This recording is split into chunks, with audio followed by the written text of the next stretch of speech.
Good evening, I'm Chris Riley, and today I have the privilege of interviewing the great Italian composer Giuseppe Fortuino Francesco Verdi.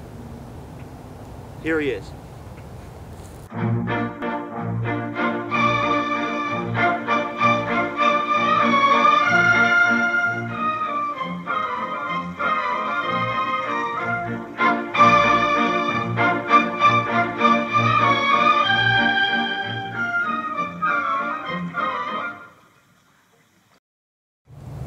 So, Giuseppe. Please. My friends call me George.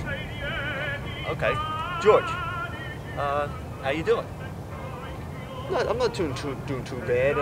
Just here at the park today, looking at the squirrels, swimming on the swings a little bit. Nice. It's a beautiful day. It's fantastic. It is.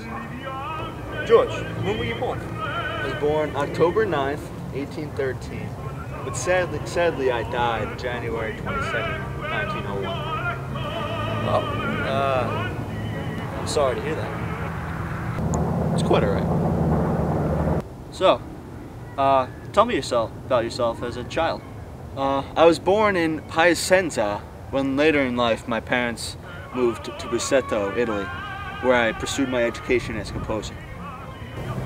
So what was it like growing up in the Italian town of Guisseppe?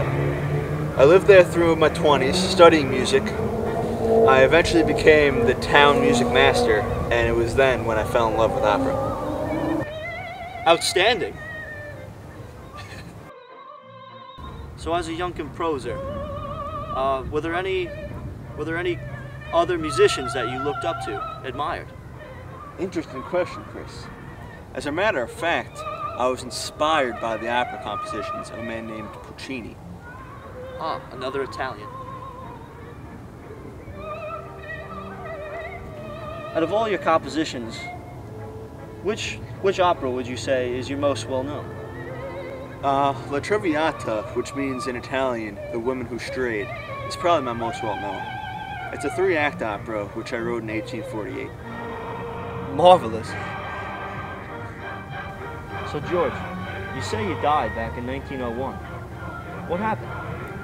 Well, Chris, I had a stroke on the 21st of January in a hotel in Milan. 6 days later, I was as dead as a doorknob. Dead as a doorknob. Dead as a doorknob. Dead as a doorknob.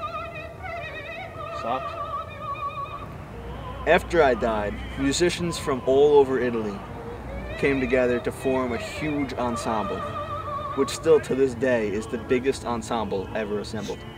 Riveting. Well, Giuseppe, George, I really appreciate you letting me sit down with you today and ask you a few questions.